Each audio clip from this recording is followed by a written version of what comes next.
র্যাবের বিলুপ্তি বা র্যাব সংক্রান্ত যে কোনো সিদ্ধান্ত গ্রহণের দায়ভার র্যাবের উপর বর্তায় না।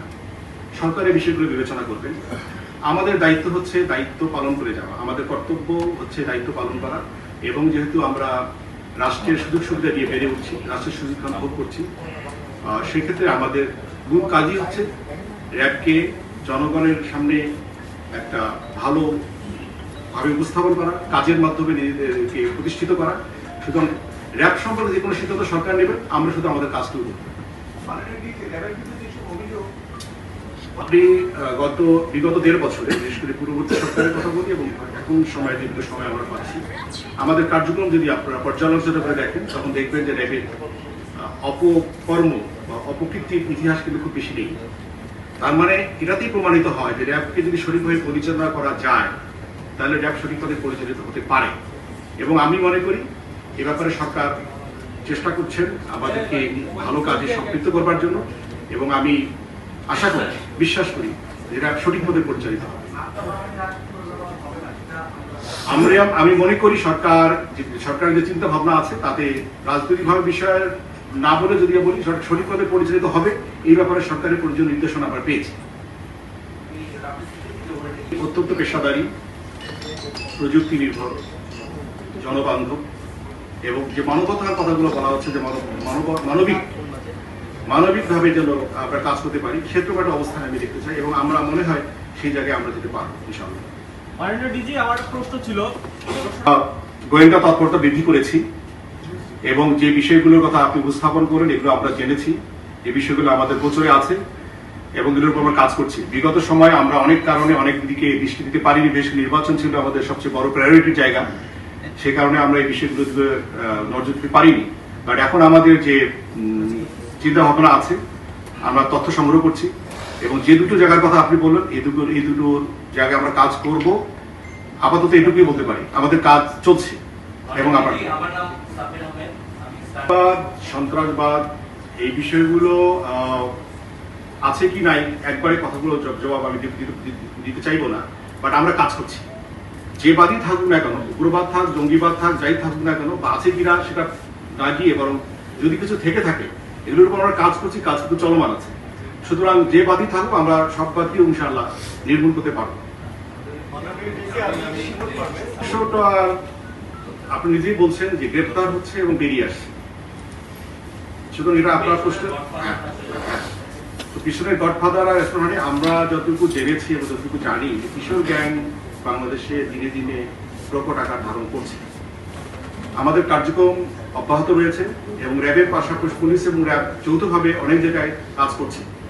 কিশোর গ্যাংদেরকে সবসময় আইনের মধ্যে রাখতে একটু সমস্যা হয়, আপনারা নিজেও যে কথা বললেন। তো আমাদের চেষ্টা অব্যাহত রাখছে এবং আপনারাও আপনাদের মতো করে একটু বলতে থাকেন যে কারা কারা এদেরকে পরিচালনা করছে। তারাও যদি সামাজিকভাবে একটু বিকৃত হতে পারে, যে সমস্ত গোষ্ঠী বা সংগঠন এই সমস্ত কিশোর গ্যাংকে সহায়তা করছে, তাদেরকেও আপনারা একটু এক্সপোজ করেন, তাহলে আমাদের জন্য কাজটা সহজ হবে। আমরা চেষ্টা চালিয়ে যাচ্ছি এবং আমাদের ব্যাপারে কোনো কম্প্রোমাইজ ঘটছে। সবাই কিন্তু কাজ করছে নিজ নিজ অবস্থান থেকে, রাষ্ট্রের যে গভর্নমেন্ট মেশিনারি যারা যেখানে পাচ্ছে এগুলো কিন্তু প্রতিরোধের চেষ্টা করছে। র্যাবও কিন্তু বিভিন্ন জায়গায় অভিযান পরিচালনা করছে সম্মিলিতভাবে, যাতে রাষ্ট্রের যারা এই জিনিসগুলো প্রতিকার করবার দায়িত্বে রয়েছে তাদেরকে সহায়তা প্রদান করছেন এবং কাজ অব্যাহত রয়েছে। এবং আমরা মনে করি আপনাদের সকলের সহযোগিতায় এগুলোকে আরেকটু আমরা প্রতিরোধ করতে পারবো। পুনর্গঠন, র্যাবের সংস্কার, রিস্ট্রাকচারিং, এই বিষয়গুলো সরকারের বিবেচনার বিষয়। তো আমরা নিজে থেকে এই বিষয়ে আপাতত কোনো কিছু করার প্রয়োজন পড়ছে না। আমাদের মূল প্রায়োরিটি হচ্ছে কাজটা করা, আমরা কাজটা করতে চাই। আর আমরা অভ্যন্তরীণ যে সমস্ত মেকানিজম আমাদের আছে, আপনারা জানেন যে মানবাধিকার বা অন্যান্য ত্রুটি যেগুলো আমাদের প্রসেস মধ্যে থাকবার কথা থাকে, সেগুলো কিন্তু আমরা অভ্যন্তরীণভাবে তদন্ত করি। এ ব্যাপারে কোনো কিন্তু ছাড় দেওয়ার কোনো সুযোগ নেই, কেউ ছাড় কিন্তু পাচ্ছে না। সুতরাং এই কাজগুলোর মাধ্যমে আমি আশা করি আর সে বেলা শেষে আমরা একটা ভালো অবস্থানে যেতে পারবো এবং আমাদের বিরুদ্ধে যে বিষয়গুলো আছে এগুলো আস্তে আস্তে সমাধান হয়ে যাবে। বি অপটিমিস্টিক, আশাবাদী হন। আমি মনে করি যে আমরা ভালো একটা জায়গায় যেতে পারবো। আপনি পেয়ে থাকেন তাহলে দেখেন নাম পরিবর্তন পুনর্গঠন এই বিষয়গুলো সরকারের বিবেচনার বিষয়। সরকার যেভাবে বিষয়গুলো বিবেচনা করবে সেটাই হবে। সুতরাং আমাদের ফোর্সেসের পক্ষ থেকে এই বিষয়ে কোনো ভূমিকা রাখবার প্রয়োজন আছে বলে আমি মনে করি। আমি আসলে মনে করি একটা এই ধরনের সংগঠন থাকার প্রয়োজন আছে, এটা অস্বীকার করার কোনো সুযোগ নেই। আমি বাইরে ছিলাম বলে র্যাব পুলিশকে একটা সংগঠন, সুতরাং এখানে আলাদাভাবে আমরা দেখছি না, এবং র্যাবের এখানে থাকার প্রয়োজনীয়তা সম্পর্কে কোনো দ্বিমত নেই।